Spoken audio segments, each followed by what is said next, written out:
You scroll through hundreds of job descriptions, but they all sound the same. You spend so much time on every application, but it doesn't seem to matter. You send off application after application, but never hear back. You thought the interview went so well, but it's a no. You jump through all the hoops. The news keeps saying how there are all these employers that are struggling to find people to hire. So why does finding a great job have to be so hard? It doesn't seem very logical or fair. It's not. The system is broken. It's not your fault. The process most people go through to get a job is awful. But here's the good news. The system isn't very smart. In fact, it's downright dumb. It can be beaten. How? Most prospective employers and employees today are using the same old tired strategies that have been around forever. It's like professional camouflage. Everybody just blends into the crowd. But you don't have to be that way anymore. You can get traction. You can stand out from the crowd to unleash your God-given potential, to help a world in need, to do work that matters, to earn what you and your family deserve. You can do this. You're meant to do this. There are bright things on the horizon for you. This is the way.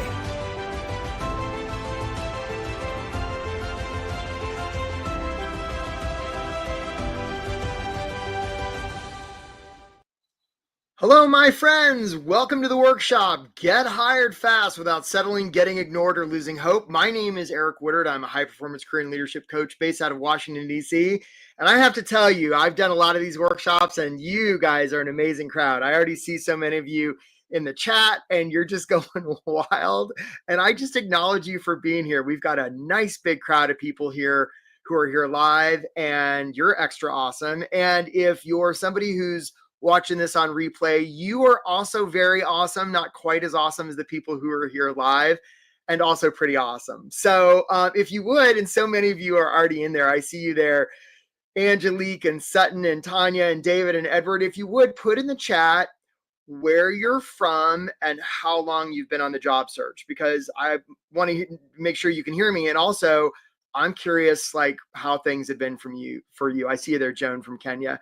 All right. So where you're from and how long you've been on the job search, because sometimes being on a job search, Brad in Ann Arbor, can feel like pounding sand. Sophia in New Jersey, Katie in Tucson, Avika in Seattle. Sometimes it can feel like waiting on a glacier, Edward in Princeton and David in Phoenix and Bob on the 615.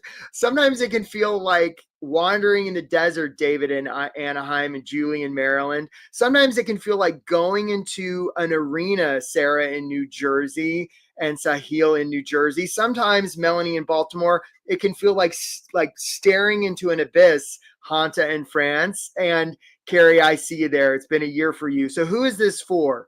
If you are unsure about the direction you want your career to go, Corey in Maryland, if you're struggling to find ways to describe what you do, Ramsey in Houston, if you're uncertain if your resume is any good, Julie, if you're wrestling with how to follow up after you apply, Stephanie in DC, if you're tired of applying and hearing nothing back, get a Glift in Philadelphia. If you've been doing interviews that seem to go great and you still get a no, if you're trapped in a job that you don't like and you're just not sure if you can escape, Ariel, I hear you. It's been 9 months for you, and Evelyn in New York City and Long Island, and especially Jack in Philly. If you're losing hope, this is a workshop for you. On the other hand, if you're somebody who's super casual about your career, Brian, I know that's not you. If you're not willing to do the work, if you're reluctant to take responsibility for the results you've been getting, if you're just interested in finding a job to make money, if you're sort of stuck in your ways and closed-minded about trying new things, and you're unwilling to be authentic,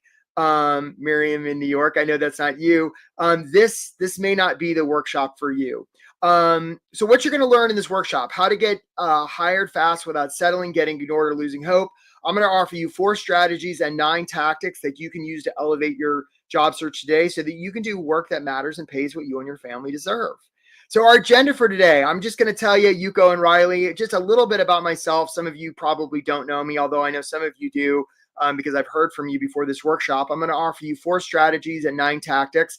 Then I've got an invitation for you. I know some of you have joined this workshop because you've got friends or colleagues or people who have been on the job search and got hired real damn fast because they've worked for us. And you're joining this workshop because you want to talk to us about working with you. And if you're somebody you're like, what? Like, they offer stuff? Yeah, we offer stuff. We charge real American dollars. If that's going to offend you, I want you to know that, like, I'm willing to offend in the name of service. It's actually going to be one of the things we talk about in this workshop. And you're fine if you just want to get a lot out of this workshop and, you're not interested in paying real American dollars to get different results than the results you've been getting. That's fine. You can tune out when we get to that part, but I do have an invitation. On the other hand, if you already know you're interested in talking to us, we're going to drop the, yeah, Brian, I know it sucks. And I see you there, Evelyn. We're going to drop the link to talk to us right now. The only requirement is you're not going to sign up for a call and like reschedule or cancel. You're open to make an investment in yourself, and you're ready to get started now. So don't book a call unless those 3 things apply to you. And there's the link again. And we're going to have some time for Q&A after this is all done. So without any further ado, who the heck is this guy and why does he think he can help me find a job? Well, I don't know if I can help you find a job or not. Let's find out. I've helped a lot of people. Let's see if we can help you. So just to give you just a touch about where I'm coming from. I grew up in Asia. I came to the States when I was 17, wound up transferring college 7 times, right? It was kind of a weirdo. Here I am in the Midwest wondering why it's so damn cold. Wound up as a scuba instructor on Guam, where I spent about 10,000 hours underwater swimming with the fish. And that was super fun. Brian and Evelyn and Yuko, that was super fun. And my brain got a little spongy and I thought, okay, I got to sort of, this was a long time ago in my 20s, right? I sort of like, I got to figure out my career. So I thought, what would be the most prestigious job I could have? And I said, well, that must be something like the White House. So I took out a piece of paper and I wrote a letter to the president. And I said, dear Mr. President, you should hire me. And I put that in an envelope and I put a stamp on it and mailed it to 1600 Pennsylvania Avenue. And I'm like, well, I'm never hearing from those bastards. That was kind of an interesting use of a Tuesday afternoon. And I figured I'd never hear back from them. And then about a month later, I was going past the Guam post office and they came out and they're like, Eric, you got this envelope. It's on White House stationery. And I thought, well, that's cool. I'd never gotten a letter from the White House before. So I opened it up and it was an internship application. I didn't know what the heck an internship was, but I was really good at filling out applications because I transferred college so many times. So I filled that out, sent it in. I'm like, I'm never hearing from those guys. But that got me thinking. I applied to some grad schools, got in. I sort of packed a backpack and landed in DC with this big bushy haircut and was like dumpster diving for furniture and bought a pair of running shoes, was out running along the National Mall one day, ran past the White House. And I was like, those White House bastards, they never even bothered to let me know about that internship thing. And that kind of made me mad. So I put a quarter in a payphone, called them up. I said, hey, what about that internship thing? And they said, is this Eric from Guam? I'm like, yeah, but I'm in DC now, man. They're like, man, we've been trying to get in touch with you. You're supposed to start in the First Lady's office on Monday. So I thought, well, that's interesting. So I bought a suit, got a haircut, and I showed up. And look, my friends, I know we have a lot of crazy political stuff going on in the country right now. And so if my politics don't match yours, please forgive me. And this tells you how old I am. This was back during the Clinton administration. I went to work for Hillary Rodham Clinton. She was a great boss. And I wind up getting hired on her staff, was with her the whole second Clinton administration, second term, wound up following her to the U.S. Senate, where I was with her for 8 years. And then I eventually followed her to the State Department, where I did a bunch of UNESCO stuff. And then eventually I left Hillary Land and became director of fellowships and internships at the Smithsonian Institution. And all during this time, working with early professionals, mid-career professionals, senior professionals, all sorts of different industries, IT and project management and higher ed and everything you can imagine. I would see the same movie over and over, right? Where people who are trying to figure out how to make an impact on the world, right? To make the world, a world in need, better through the vital work they do, run into this same kind of goofy, stupid job application process we have that's really unfair and just kind of not really smart. And so now I do a lot of coaching. I've written a bunch of books. I have an absurd number of certifications. I have glowing testimonials, and you don't care about any of that because what you care about is, can I help you? I don't know, probably. Let's find out. So here we go. Here are 4 strategies that we're going to go through. Now, the way this works is feel free to ask questions in the chat and give answers in the chat, because I tend to give away stuff to people who do. And we're going to get started right now. Okay, so here's our first question. And I see there Anjum and Angelique, right? I would like to do what you do, leadership career coaching. Yeah, it's great, Angelique. It's great. Okay, so what's a good resume about? If you would, put your answer in the chat. Let's see if anybody gets it right. What's a good resume about? And there's a little bit of a delay between the time I ask questions and I see the answers. So I know the answers are coming. What's a good resume about? If you would. So Erica says the job description. Okay. Angelique says it's about you. Winton says getting the interview. Marshall says about the person. Edgar says marketing yourself, getting through the ATS, right? Saskia says about you and your skills. Ingrid, I have not seen the right answer yet. What you offer, says Scott. Cindy says a summary of you, right? I'm seeing a lot of you. Zara, address employer's interests. I have not seen the right answer yet. I see there, Katuna. Michelle says results. Nobody's gotten the right answer yet about how you can complement the job, Melanie. Okay, so what a lot of you are saying is a good resume is about you.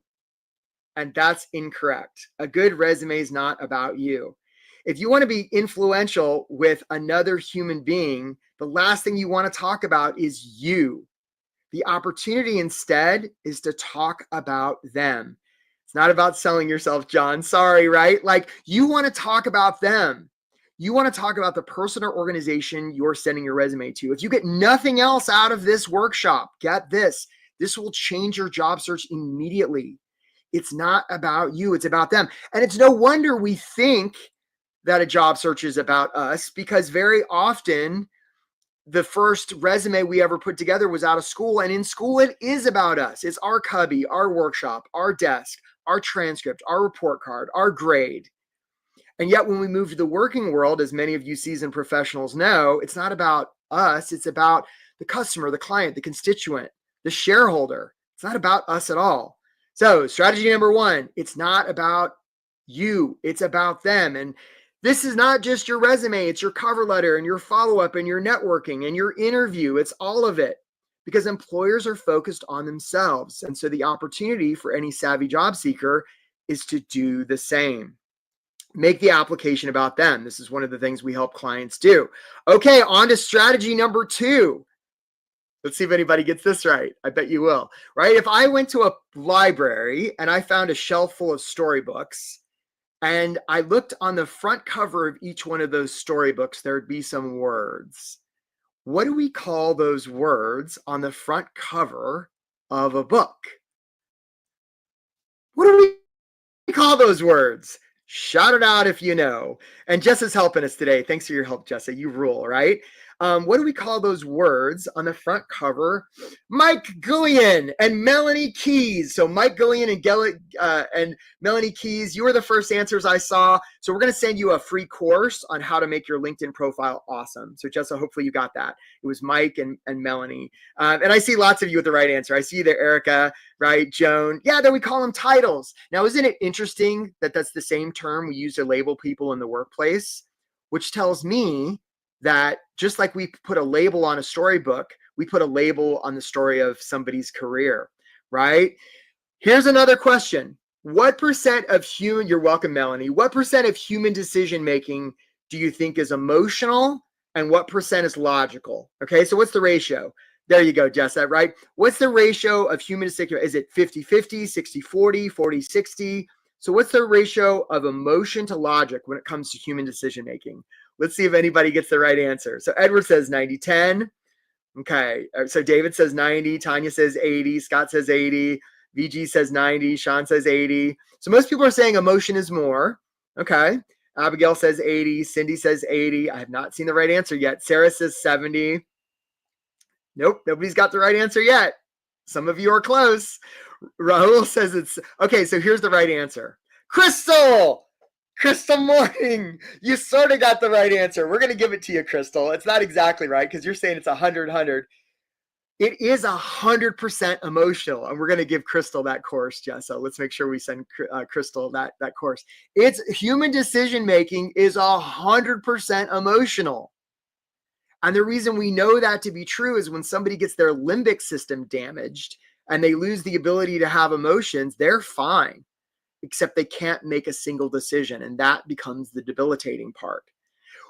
Human decision making is 100% emotional and it happens very quickly. You decided a lot of things about me and my program and whether you like the shirt I have on and all sorts of things within about the first 3 seconds of tuning into this webinar. It was very quick, right? And now you're just collecting data to rationalize the emotional decision that you already made within the first 3 seconds, right?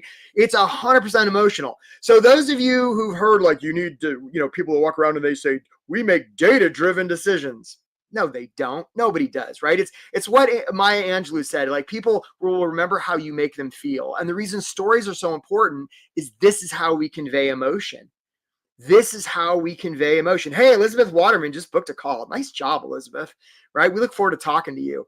So Elizabeth, you're going to show up for the call and we're going to get your job thing handled. So Elizabeth was, let's send Elizabeth that course. She was the first one to sign up for a call. So nice work, Elizabeth. Let's send Elizabeth Waterman that course. Okay. So human decision making is 100% emotional, and we convey emotion through stories. So if you're not telling stories in your stuff, you're really leaving a lot on the table. And again, I'm talking about in your resume, your cover letter, right? You want your entire application to be a story, right? It's really, really important. So perfect example. Notice, by the way, I'm about to tell a story. One time I was collecting applications for a program and all the applications kind of looked the same. And this young woman named Maggie wrote about how the summer before she'd been in a terrible car accident and her arm had been severed. I was like, wow, that's a crazy story. So we accepted her, right? I'm thinking about accessibility and that she's going to be welcome. And she walks in the first day of the program, 2 arms. Now, it was bandaged from where it had been partially severed and they'd reattached it and she was doing some physical therapy. She was going to be okay. Was I mad that she had 2 arms? Of course not. I was so happy she had both her arms. And I remember that story to this day. So if you're not telling stories, like our ability to remember emotion and stories is like orders of magnitude. We can process about 20 bits of information a second. We can process about 40 million bits of emotional information every second. It's orders of magnitude greater. So we want to leverage that in our job search. Okay, next one. Here we go. Who knows who this guy is? What is this guy's name? Right? Oh, Jennifer says, but AI doesn't have emotion. You're right, Jennifer. We're going to talk about that. Let's make sure we start that question. That's a good one. All right. Who's this guy? What's this guy's name called? I'll give you a hint. He lives in Idaho. What's John Heder? Yeah, Joel. Okay, so Joel and Marshall. And let's give it to Jennifer also. Joel, Marshall, and Jennifer. This is Napoleon Dynamite. So we're going to send you three that course. This is Napoleon Dynamite. That's right, Sandra and Sutton and Cindy. Right? And now, first of all, if you haven't seen this movie, I mean, folks, stop your job search immediately and go watch this movie. Come on, we're trying to create a society here. And I don't want to ruin it for you. Napoleon Dynamite's this high school kid. He sort of beats to his own drum. In this particular scene of this movie, he finds himself on stage in front of his entire high school student body. And he's managed to get a cassette tape up to the sound booth. And Napoleon's on the hook to do some sort of performance before his whole school. Hasn't practiced, has no idea what he's doing. The entire student body's looking. So the music plays. Napoleon's sort of standing there. And he proceeds to do this crazy dance routine. I mean, this thing is wild. He metaphorically opens the kimono. I mean, it is crazy. And when he's done, he's sort of sweaty and panting in his Napoleon way. And the entire student body's like that. And then they burst into applause. And the reason it works is because it's so authentic. That's right, Bob. Right? It's so authentic. Jamie Kern-Lima, the founder of It Cosmetic, right, says everybody's a good dancer if they commit fully. That's right, Marisa. It's a great movie. And Jamie Kern-Lima's right? Authenticity is your friend. People are going to hire you because of who you are, not in spite of it. And I forget the question. It was somebody who asked it a little bit ago. I think it was Jennifer. Here, it was scrolling up. I don't want to mess up the thing here and accidentally hang up on you guys. But there was a question about AI. So let me ask you a question. Who do humans hire, folks? I'll give you the answer. Humans hire humans. And some of you are like, but what about the algorithm? What about the ATS? What about the AI? Okay, so let's stop right here. First of all, there is no unifying Skynet matrix system that all companies use that's all knowing, that's all the same. Different organizations use software, different ways to sort their applications. And at the end of the day, it's still a human that decides. We still have thumbs, my friends. Use your thumbs. That's right, VG. Not yet, right? Skynet. That's right, Marshall. Use your thumbs. Humans hire humans. It's great that all the competitors are trying to please the computer with special keywords and formatting. We don't want to play that game. That's amateur hour. And those of you who have heard from coaches like me that are selling ATS friendly resumes, yeah, that's just an industry to sell you ATS friendly resumes. I mean, I could be wrong, and that's not my experience. It's not my client's experience, right? When we're more in an increasingly automated world, and just so you know, I'm a fan of AI. I use it all the time, and not for my job search in certain ways, because there's only one reason they're going to hire you. And it's not your skills. It's not your experience. It's not even if they like you. It's if they trust you. And the way we build trust is through authenticity. It's never the scandal. It's always the cover up. So those of you who are worried about your age that have been hiding that stuff, taking years off your graduation dates, only putting the last 15 years of your job experience, how's that been working? I already know. And I'm sorry. I'm sorry you bought into that misinterpretation of reality. Somebody's giving you bad advice, and I apologize. David, we're so happy to talk to you, David. I'm so glad you booked a call with us. We're going to show up. No rescheduling, David, right? You're going to make yourself a priority. You're going to be ready to get going. We're going to get this job thing handled for you. Okay. So you want to be human? You want to be relatable. I see you there, David, right? So perfect example. One time I had two people I was looking at for a position. One person just had a resume. Another person had a resume. Yeah, David, I believe you, brother. We'll look forward to seeing you, right? So and Tom said he played the trumpet. So who'd we choose? Tom, because at least we know he played the trumpet. I can't tell you how often this happens with clients, right? Where they put a little evidence on their resume that they're human and miracles happen. Hey, Shahid, I look forward to talking to you. Great job booking a call, right? You want to show them evidence you're more human. I had a client last fall. I think her name was Meredith. She put at the bottom of her resume, 2 truths and a lie. She got 2 interviews and 2 offers just from that. I stole that from her. What a brilliant idea, right? And lately I've been putting things on my resume like things I'm most afraid of. Brene Brown has taught us, right? If we want to build trust, it's through vulnerability. That's the opportunity. Stop trying to look good, right? Start connecting with people. That's how you're going to get a job. Authenticity is your superpower. Okay, Abe. He says, give me 6 hours to cut down a tree and I'll spend the first 4 sharpening the axe. And this brings us to strategy number 4, which has to do with systems. There's nothing wrong with you, Brian and David and Shahid. There's nothing wrong with you. The results you're yeah, that's right, Sarah. Brene Brown rules, right? The results you're currently getting are perfectly attuned to your current system. So if you want different results in your job search, the opportunity is to have a different system, right? One where, even if you don't know the right settings to begin with, you can iterate and find them. You don't want to work hard. You want to work smart, right? And there's no such thing as a failed experiment, right? It's great. If we want to find out how to make a light bulb, let's find 10,000 ways not to do that. And in the job search, we don't have to send out 10,000 resumes, right? We figured it out more, right? Remember, it's not about you. It's not about your gap or your age or the people you know or your education. It's not about any of that. It's about them, right? It's about them. So this is the system many of you have been using up till now. And I got to hand it to you. You've been doing a heck of a job, right? You got the sticky button and the gear shift, and this is your system. And you've been using this and you've been beating your head against the wall saying, why can't I land this job?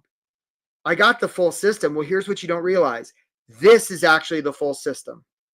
There's all kinds of bells and buttons and levers that you don't even know about. And we do, because we figured it out, right? And we don't know what your exact setting is, but we know you have one because we've worked with a lot of people that are likely in your field at your level, in your industry. And that's how we get people hired fast, right? Yeah.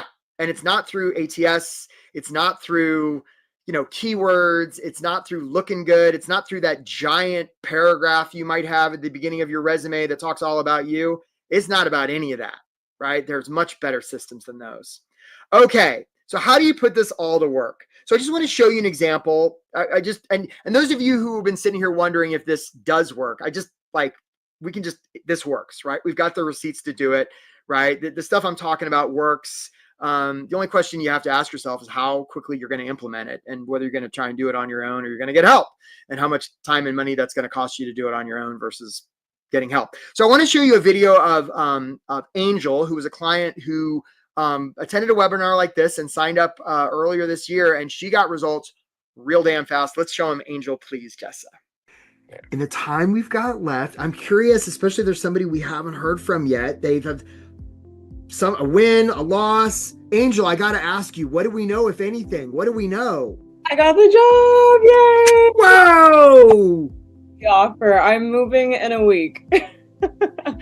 Yeah, it's crazy. And I know when we first met, you're like, oh, like, let's get something by your birthday. And my birthday is in 4 days, so I was able to do it. Yeah. And I just want to acknowledge you. Like, you dove in, you did it, you did the work. Thank you. Way to go. It would not have been possible without signing up for this program. Truly, I think it made the difference for me. So good, Angel.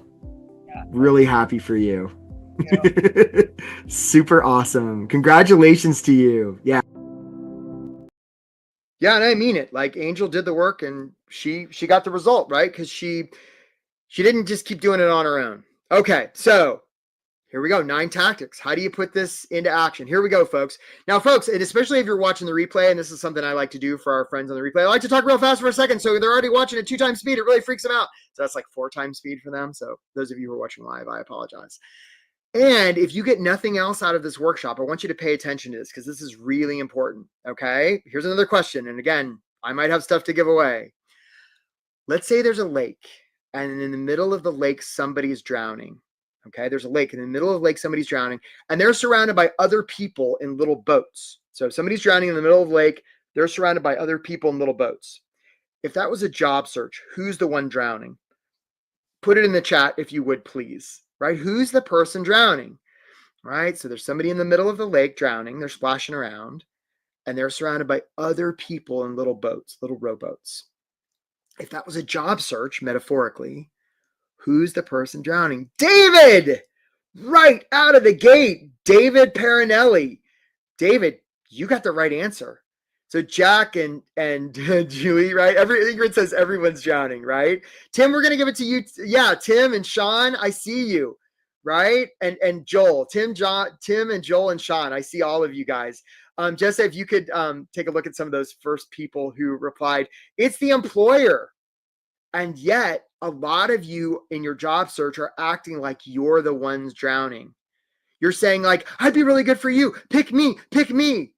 And the employer who's drowning the water is like, whoa, whoa. I don't know. That sounds kind of creepy, right? Realize you're the one in the boat and you need a job, but you don't need that job, right? So instead of going up to potential employers who are drowning, the reason we know they're drowning is they've told us. They put out a job description saying, help, we're drowning.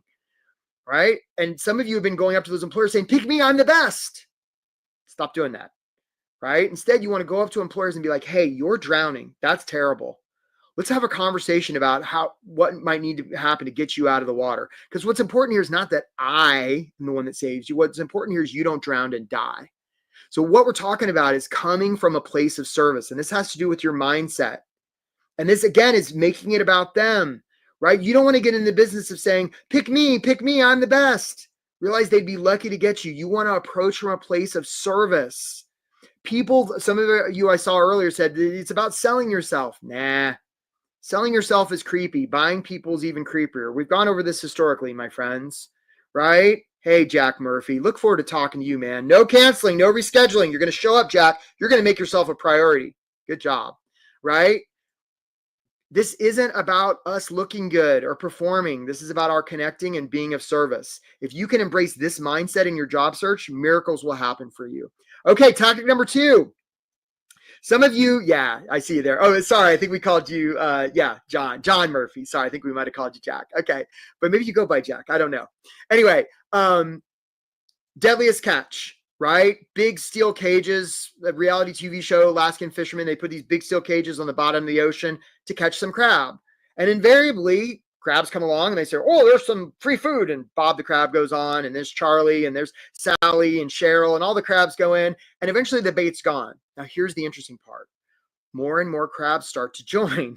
And eventually there's no bait left. And yet, anytime one of those crabs tries to leave the trap, the other crabs will pull them back in, because instinctively crabs like to be with other crabs. They'll even pull off one of their limbs, or they'll even do a crab murder. They'll commit crab manslaughter, right? And eventually they all get pulled up and become dinner.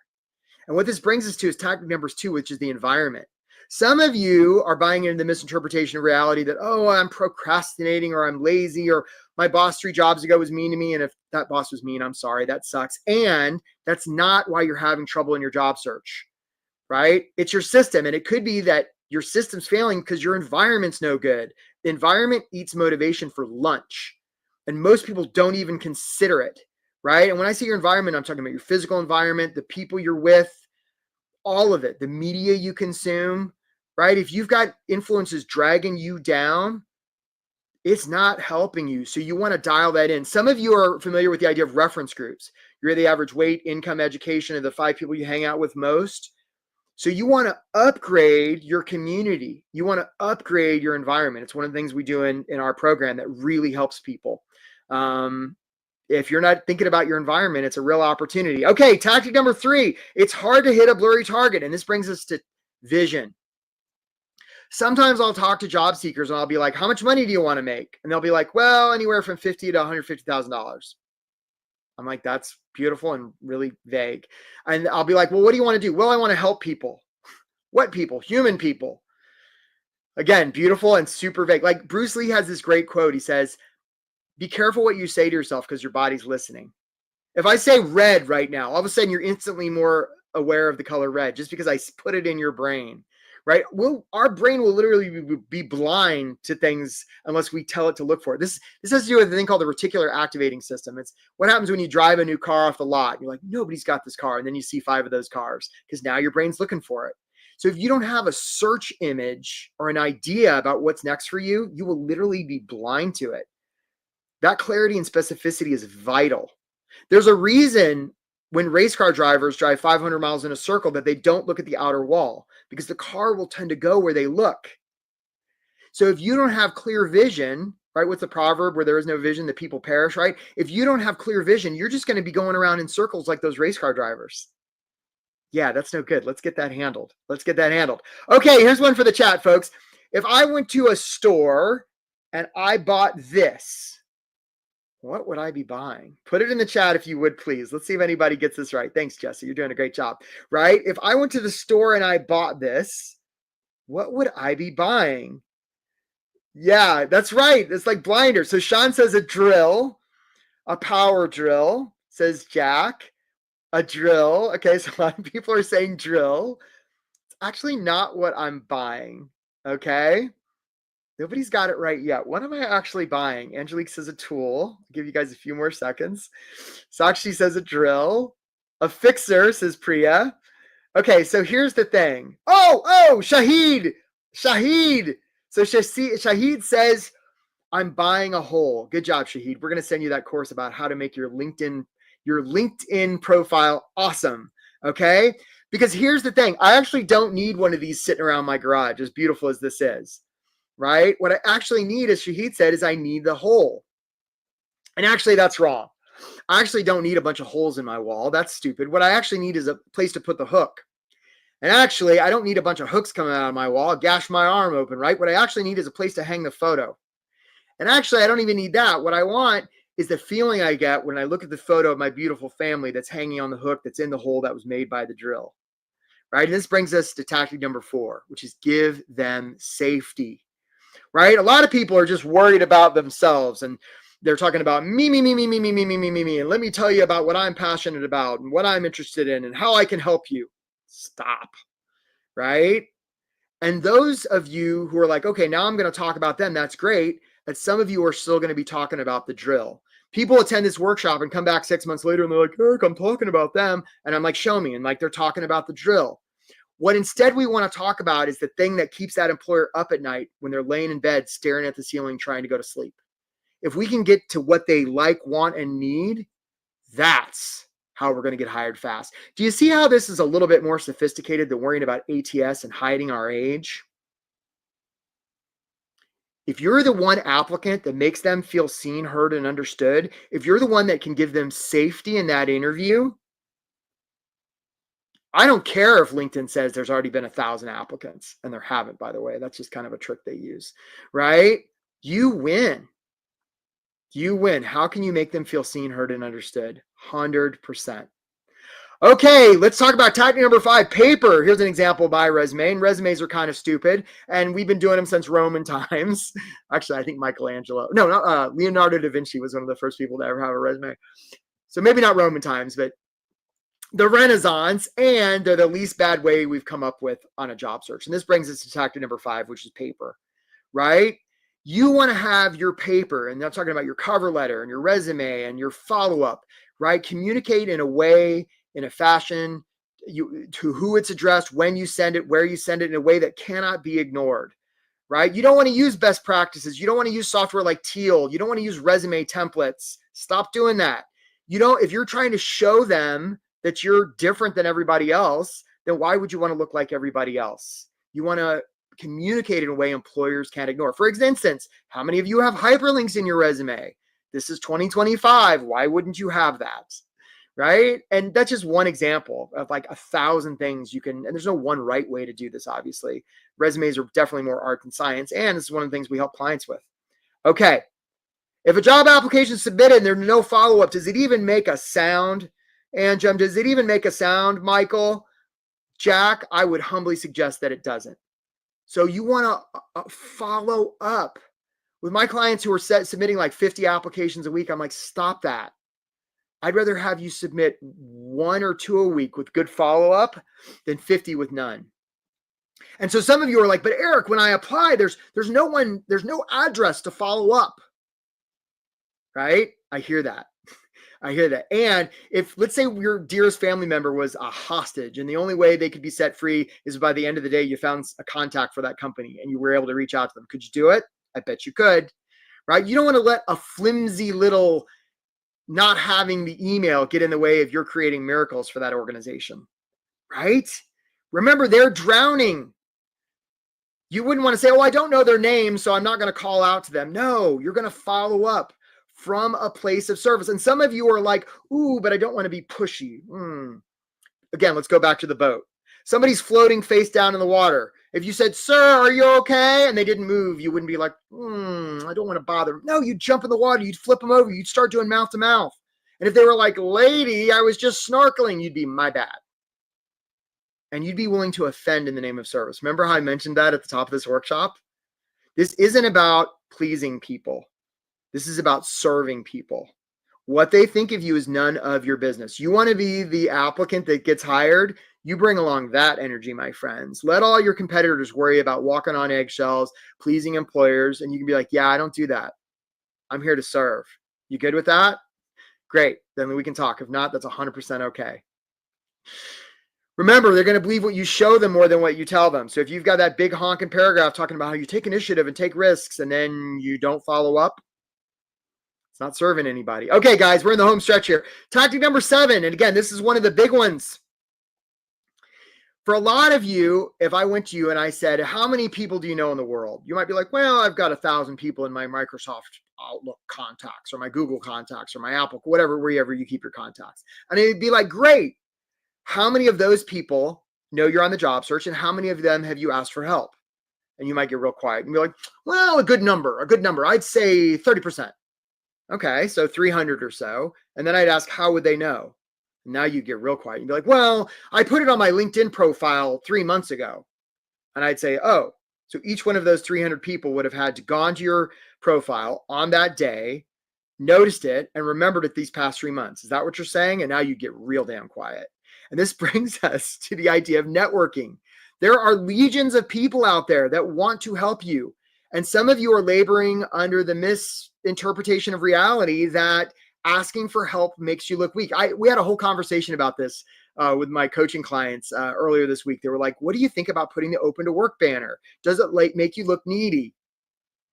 No, right? When movie stars win the Academy Award and they get up in front of the podium, right? And they win the big prize and they play the music and they're like, well, I got no one to thank. Doesn't happen. They're like, I got to thank this person and this person and this person. You're playing the music, trying to get them off stage. This person, right? People who do great things ask for help. And by the way, asking for help is a gift. We honor people when we ask others for help because we wouldn't ask for help unless we thought their help was worth something. And again, people believe what we show them more than what we tell them. So it's a gift. Why are you being so stingy with giving people the opportunity to help you and get that great feeling that comes when we do that? Stop doing that, right? You want to ask for help in your job search. There's a good chance that you are one email away from getting like 3 interviews. And by the way, we don't want to do one-offs, right? Because that's like getting the right bait on the right fish at the right time, the right place. I mean, it's just, that's a nightmare. We want to have a system where we filter the ocean because we don't know where the fish are going to be. We just know they're going to be somewhere. And probably wherever we guess they're going to be wrong. So we want to filter the ocean. We don't want to get in somebody's Rolodex because we don't know who they know, right? Or what they'd be willing to do. And it's probably the people we least expect. All right. Tactic number 8. Here's the most powerful interview advice in the world you'll ever get. You ready? Here it is. Buckle up. Don't answer the question, right? Don't do that. Don't do that. Some of you are going into interviews and you're focused on answering the questions, right? Here's a little secret. Again, there's only one reason they're going to hire you. And that reason is, will they trust you? So what really every question they're asking is this. They're really asking, can we trust you? Can we trust you? Like, tell me about yourself. What's your greatest strength? What's your greatest weakness? If we had a universal translator, let's say, tell me about a time you made a mistake. And I go, mah, mah, mah, mah. Can we trust you? Right? It'd be like a little translator. It'd be a pretty funny SNL skit, right? That's all they want to know. So we want to give them answers and tell them stories that help them believe that they can trust us. And that's not answering the wrong question because the one they're literally asking, that's not really what they want to know. So that's one of the things we do in interviews, right? Is help people build trust. And I'll give you a hint. That's not by looking good. It's by connecting. It's by being authentic. It's not by hiding our age. Okay. This is our last tactic. Here we go, folks. Man, you're such a great crowd. So many of you stayed with us. Hey, Evelyn, you just booked a call. We look forward to talking to you, Evelyn. No canceling, Evelyn. We're going to make you a priority. Nothing's going to get in the way of that. Okay, let's talk about offers. Some of you are spending a lot of time they're like, oh, like I would apply for that job, but I might not be qualified, or I don't know if I want that job. Let me just save you a lot of time and energy. You don't have to worry about whether you're qualified for a job or you want a job unless and until you get the offer. First of all, they're going to have an opinion about whether you're qualified. So you just put that out of your mind. I mean, it's sort of interesting to play around with, but like you're just, you're negotiating with yourself. What is this word offer? I see it, Joel. It sounds like Joel hasn't seen one of those in a while. Okay. And secondly, you don't have to worry if you want the job unless and until it's offered, because you actually don't know what you're saying yes or no to. And even when it is offered, then you can just get real curious rather than saying yes, no, or counter. You can just get curious about it and you can co-create possibility with that employer, right? Stop worrying about whether you want the job or you can do the job, and just apply from a place of service. Instead of going through job listings thinking, do I want that? Do I want that? Ask a different question. What's possible for them? What's possible for them? What's possible here, right? That's what I'd ask. And if you see a lot of possibility, apply. Notice how I'm not putting myself into it at all. It's going to make you a lot stronger in your job search. Okay, so folks, write this down. 4 strategies, 9 tactics. Here they are. Some of you who have been on the job search for a while have been waking up every morning. You might have woke up this morning and thought, maybe today's going to be different, right? Like every day is the same, waiting and waiting and waiting and waiting and waiting and waiting. I know when I've been out of work, that's a thought I have every morning. Oh yeah, I don't have a job. Maybe today will be different. And my friends, I just want to invite you to consider, what if this is the thing you've been waiting for, right? What if doing this alone is the thing that's been holding you back. Because again, there's nothing wrong with you. You just got a crummy system, right? So like I mentioned, and again, those of you who are like, I don't have a single dollar to get help with my job search. I want to make $120,000 or $150,000, but I don't want to pay anything. Like, I love you. And I wish you well, right?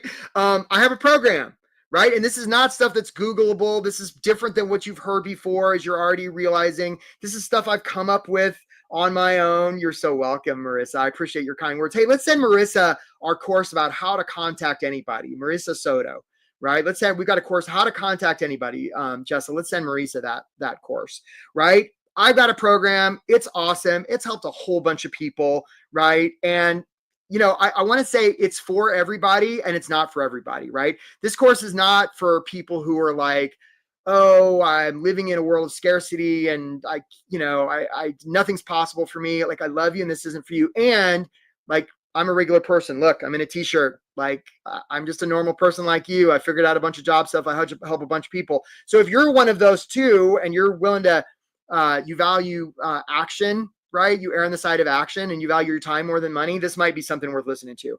I've got a program, comes with a bunch of stuff, comes with a ton of one-on-one coaching, which is different from a lot of other programs. Group coaching, there's a course, there's like, we send you job leads. It's the best thing ever. And the only thing you're really worried about, does it get results? And yeah, it does, right? It does. Here are some of them. So these are recent clients. Like, here's Jessie, right? She signed up with us and worked for she got 2 or 3 offers before she said yes. There's Robert. He started working with us at the beginning of his job search because he'd heard these horror stories about job searches that go on for months and months, and he didn't want that to happen to him. So he signed up right at the beginning and he got hired within a couple months. There's Wayne. He got a bunch of offers before he said yes. There's John, who was a tech guy. Again, he was at a really, really high level. He was looking for CEO jobs. We got him squared away. There's Amy. She got really close a couple times and then she's finally in a job. I just heard from her the other day. She really enjoys, right? There's Philip. He was a young guy, again, doing tech. We got him 2 offers at once. Just lots of examples. You already heard from Angel. So you don't have to worry about whether this system works. It works. The only question is like, how long are you going to keep doing what you've been doing, get the results you've been getting? Because you might think that what you're doing isn't costing you. And you're so welcome, Anjum, right? You might think that what you're doing isn't costing you, and it is, folks. It is. So like, if you wanted to make this much money, and I promise we're going to get to questions. Some of you are like, oh, he's just telling about his program and I don't want any help. Hey, Sam Haas, we look forward to talking to you. Way to go, man. Don't reschedule on us. Don't ghost us, Sam, right? And what's really interesting is people will sign up for these calls and they'll be like, I hate getting ghosted by recruiters. And then they'll ghost us. Or they'll be like, I can't pay anything, yet I want people to pay me. So it gets complicated. Anyhow, so I digress. So look, if this is how much money you're make, I want to be sensitive here. This is how much it's costing you per month in your job search. And I'm sorry. So waiting is not free. Thinking about it is expensive. Continuing to do what you've been doing is costly. And this is how much it's costing you per week. And I just want to say, like, my program, like, if we get you hired a couple weeks sooner, like, you're good. And we have payment plans that knock this down to like a couple $100 a month, right? So if you're interested in like how much this costs, this is not like a hugely expensive thing. People come to me and they're like, can I pay you, or can you find me a job and then I'll pay you? Like, yeah, we have financing. You can almost do that. Like, if you've got couple $100 your name, like, you can get this handled anyway. So comes with a lot of features. We work on resumes and LinkedIn and cover letters. And some of you are thinking, oh, he only works with younger professionals. Actually, no. Most of the people I work with are in their 40s, 50s, or 60s. I've worked with 70 or 80-year-olds, and I have worked with 20s and 30-year-olds something. So work with people in all different industries. So yeah, this is for you. That's how much it costs right now, right? For the main program. That's how much it is a month. So if some of you are wondering. So again, just lots of examples of helping people. So if you're interested in like getting this job thing handled and you don't want to keep doing this on your own, Justin, let's drop the link in the chat one more time. I know a lot of you have already signed up. The only requirements for this is, 1, you're open to making an investment in yourself. You're not like already like, there's nothing I can invest. Like, I love you. Rewatch this workshop. Because if you're like completely closed off or your situation is such you can't invest, like, we don't want to frustrate you. So don't sign up for this call, please. I love you. And like, it's just going to frustrate you. 2, if you're going to be somebody who's going to schedule a call and then get cold feet, or you're somebody who's going to schedule a call and, you get a coffee or a work thing and you're going to make that a bigger priority than you, I don't want you to schedule the call, right? We only got limited time. I got limited coaches. Like, we want to make room for the people who are ready to take action. And 3, you're ready to get started, right? If you're like, oh, I want to find a job, like I want to start searching 3 months from now, come back to us in 3 months. And VG, we just have one program, because what we found is, doing this piecemeal doesn't work. And if we're going to get you hired fast, we're going to do everything between mindset and offer, clarity, and all the things, right? All the things we talked about today. So there's the link. Hope to talk to you, by the way. If you're wanting to get different results than results you've been getting, like, we can get this handled. Yeah, 1,000,000%. So, Sophia, the cost is, I just gave sort of a sense of the cost. And before we get into the cost, like, the first thing we want to do is find out if we can help you. So as long as you're open to making an investment, like, sign up and book a call and let's talk about it. Let's explore what's possible for you. Because there's going to be some people that, if you've been searching for a week and you've already been doing all the things that I talked about, like, I'm going to be like, yeah, we can't help you. You're already doing it. On the other hand, if you've been searching for like 6 months and some of this stuff is new, or you're not sure, like, how do you make the resume about them? How do you follow up if you don't have contact info, right? How do you filter your network like the ocean? If those are questions you're asking, you're somebody we want to talk to, as long as you're committed to getting different results than results you've been getting. Okay, folks, so let's do questions. I know there's a ton, and I want to give you the full gigantic Eric head right now, so you get the full effect.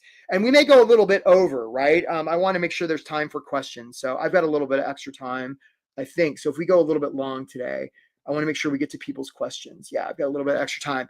Okay, so let's see here. So question from Joel: if everyone talks about them, how will they distinguish between the candidates? So that's the thing, Joel. Nobody's talking about them. Everybody's talking about themselves. And so the opportunity, Joel, is for you to talk about them, and you will stand out. That's the good news. Nobody's talking about them. Exactly. Way to go, Joel. I like that question very much. Okay, next question. Anjum, how to cut a long story short if you have more achievements and experience.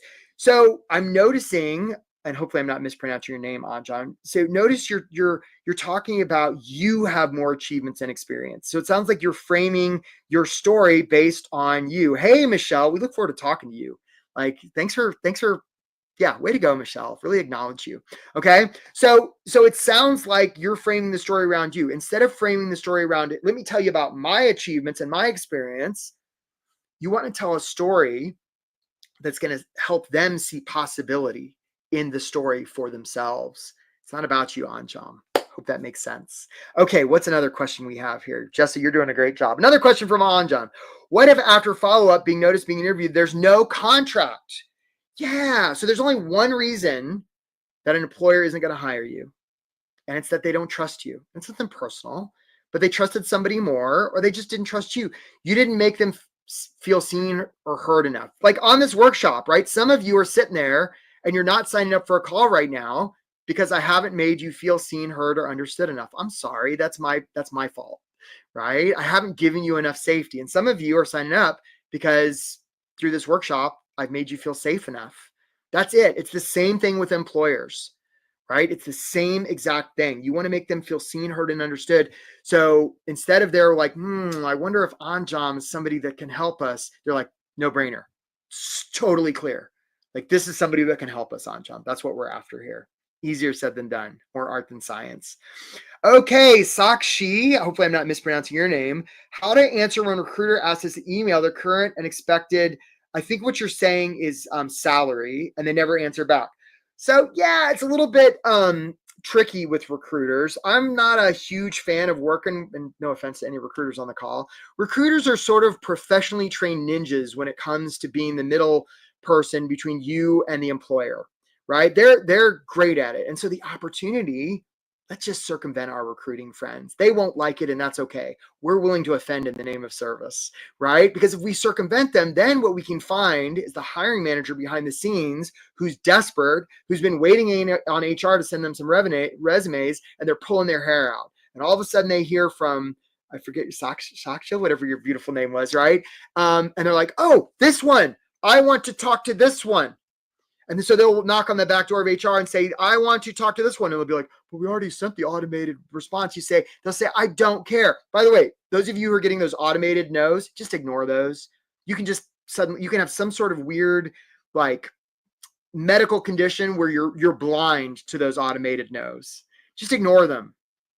Trust me. I had a client, a guy named Andrew in Florida. This just happened last week. His testimonial is actually on our webpage or on our testimonial page. It's brand new. He did this. He applied and got a no and was suddenly blind to the no, followed up with the head of the organization, managed to get an interview. He got an offer. He accepted it. Yay, Andrew. This stuff works. It's awesome. Okay. What's another question if we have any? Just say you're doing a great job. Okay, Tim, can you give examples of making your resume about them? Yeah. So first of all, those of you who have had that big block of text at the top, that here's my objective and my professional summary, and let me tell you about me. Like, get rid of that, because any of you who have ever hired anybody know that the first thing anybody's going to look at on a resume is your experience, and what they're looking for is, do I see possibility in Tim's resume for us? That's what they're looking for. So that's what you give them, Tim. And that's one of the things we work on, right? And I'm not talking about dropping keywords and stuff in the resume, but what we want them to do is to read your resume, Tim, and to be like, good Lord, it's like this guy, Tim, was made for us. That's what we want them to have the response, right? And notice they're thinking about themselves, right? And there's a way to do that. That's one of the things we help clients do. All right, VG, do you have the same coach for one-on-ones? How many coaches are there? So VG, when people sign up, I usually do a session with people, and you're so welcome, Tim. And then, I have coaches, a bunch of coaches that are actually better than I am, and they get people hired real damn fast. And I lead the group session, so it's not like you're losing me. And I'm not so much worried about numbers of sessions and who has what coach. Like, we're really just focused on getting people hired. And it's not like there's 1,000 people in my program. I wish there were. We usually at any given time only have 15 or 20, and it's mostly because people get hired real fast. Like, what we say to people is, we're going to get you hired in 3 months or less. People usually don't last that long in the program. They get hired sooner than that. And then they have a bunch of free coaching sessions to find out how they're going to make sure their last job or their next job didn't turn out like their last one. And it's awesome. So that's how that works. Any other questions? I really want to acknowledge everybody for hanging in here. So Sutton, I'm looking for marketing jobs, and I don't have a portfolio because my previous work was in government, so a secret squirrel. How can I show that I know marketing? On my resume, I have stats, but I struggle with the portfolio piece. So you could create some things, Sutton, as examples. You could show results in advance. So if you're applying somewhere, what if you created a marketing piece for them? That might get their attention, right? Show them results in advance. There's a lot of things you could do. You could give them your 10 best ideas. You could just give them acknowledgement. Lots of things you could do there. And I really hear you that if your portfolio is, under lock and key, that's kind of annoying. But I bet you could recreate some of it as long as you're, are careful and you don't do anything you're not supposed to. So that's what I'd say. Okay, other questions. And again, I really acknowledge this. So we're going to go a little bit long here. So if you have to drop off, I love you. You don't have to keep doing this on your own.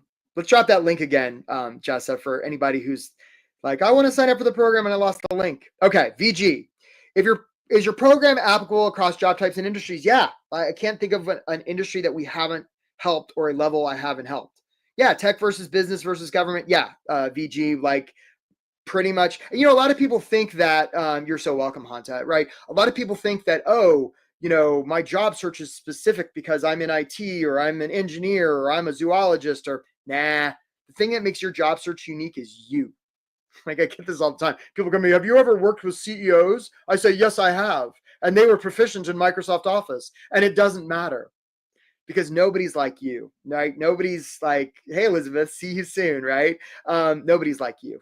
Right? That's the truth. Okay, Mohammed, could you please advise if sometimes recruiters apply after the interview and they say you're overqualified? Yeah, it's a great question, Mohammed, because, and this applies to a lot of you, right? If you were hiring somebody and you had to choose between the person who was qualified and just barely or the person who was way overqualified, who would you tend to choose? You're going to go with the person who's just barely qualified for a bunch of reasons. One, you got to pay them less. Two, you're not going to have them unlearn what they already know. They're going to stay in the job for a while because they're going to be challenged, right? Whereas the person that's overqualified is probably going to be there 10 minutes, right? They're probably going to not do the job you want them to do because they were doing that 10 years ago. And they're probably not going to do them the way you want them to do it because they've been doing it for 10 years. Lots of problems with overqualified. So the solution, Mohammed, if your people are telling you you're overqualified, aim higher. And so apply for jobs where you're the one that's barely qualified. That's how that works.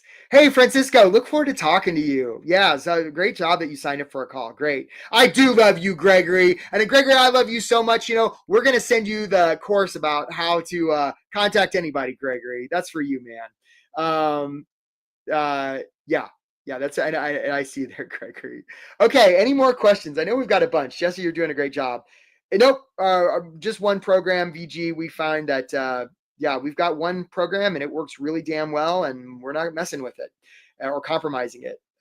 It works too good not to. So yeah, that's it for that, VG. Okay, what's next, Jessa? What other question do we have? You're welcome, Gregory. Do we have another question? I see you there, Jessa. I know you're scrambling. So I see, Julie says, what's the best way to transition to a different type of position using the skills from your past experience? There you go. Thanks, Jessa. So, a lot of times, Julie, what I find is people will be like, they sort of have to reinvent themselves. And I don't know what your past position is, but I suspect that there are only about 900 things from that past position that are applicable to the one you're shooting for. The other place I see this is, people run into these people that say, only put your last 15 years of experience. Yeah, you know who often says that? People that have less than 15 years of experience. Okay, event planner. Okay, so I've done event planning, and I don't know if that's your last job or your future one, but either way, there's all sorts of skills from event planning that are applicable to any job, and there's all sorts of skills from past jobs that are applicable to event planning for sure. And so what I was starting to say about the 15 years thing is that job you had when you were 21 and when you first formed your professional habits, I can guarantee you there's things from that job that you bring to the workplace today. 100%. So why would you leave that off? Remember, it's never the scandal. It's always the cover up. All right. Any other questions? I just love these questions here. Okay, Joel, for the more mature of us, I bet I'm not that much. I bet I'm probably older than you. I'm old. How should we consider removing dates and positions from our resume? So Joel, I love this question. And Joel, we're going to send you the course about how to make your LinkedIn profile awesome. Thanks, Jessa. So the thing about it is, Joel, it's never the scandal. It's always the cover up, right? And if the reason they're going to trust you is because you're vulnerable and you come right out of the gate and you have this resume and all of a sudden your graduation dates magically disappear, what you're basically signaling is, I don't trust you, employer. I don't trust you to be not ageist. And look, I'm not saying isms don't exist. There's a lot of them. Racism, sexism, ageism, ableism, lots of isms out there. The world is not a fair place. And by us coming right out of the gate saying, I don't trust you, it actually works against us because they might not have been worried about our age and they are now. And we're basically saying, we don't trust you. We want you to hire me. I want you to hire me and trust me to do a good job, but I don't trust you. All right, last question, guys. Let's do one more, and then I'm going to let you go. And if you haven't booked a call, what on earth are you waiting for? You don't have to do this alone. All right, Sean, can a resume be more than 2 pages if you have 20 plus years of experience? So I have never heard of anybody not getting a job because they had too many pages of their resume. I have heard of people not getting a job because they didn't make the employer feel seen, heard, and understood, and they hid some stuff. So yeah, of course it can be more than 2 pages, right? If I gave you a book that was about you and it was a really good book, would you stop reading after a couple of pages? No, that would be a page turner. You'd keep reading. Now, if it wasn't about you and it was a boring book, you might stop after 2 pages, but not if it was about you. Yeah, that's great, Michael. Okay. Yeah, that's very good. Hey, you bet you can, Sarah. Sarah De La Hura. Let's send you that LinkedIn course. I like people who ask for what they want. That's great, Sarah. Sarah, what's keeping you from booking a call if you haven't already? All right, folks. So I just want to acknowledge you. Thanks for hanging on. Again, there are bright things on the horizon for you. You don't have to keep doing this alone. Job searching is no fun, and you could keep sort of struggling doing what you've been doing, or you could reach out to us and let's just get this handled for you, right? So you can get on with things, pay you and your family what you deserve, and bring your vital skills to the table so you can help a world in need. Yeah, really acknowledge all of you. Sean, I mentioned a little bit about the price already. And before we get into price, I don't even know if we can help you, Sean. So that's something, if you're interested, if you're open to that, book a call with us and you can find out. You're so welcome, Tim and Jennifer and Michelle. You're so welcome. And I see a bunch of you booking calls right now. So that's awesome. Yeah, Crystal, that's we have a financing option. It's not right. It's not a ton. You're so welcome, Corey. So welcome. I really appreciate all of you. Hope you all have a great day. Don't worry about job stuff more than you want to, my friends. And hope to connect with you if you're wanting help with this stuff, because you don't have to keep doing this alone. All right, guys, have a great day. Really appreciate you. Take care.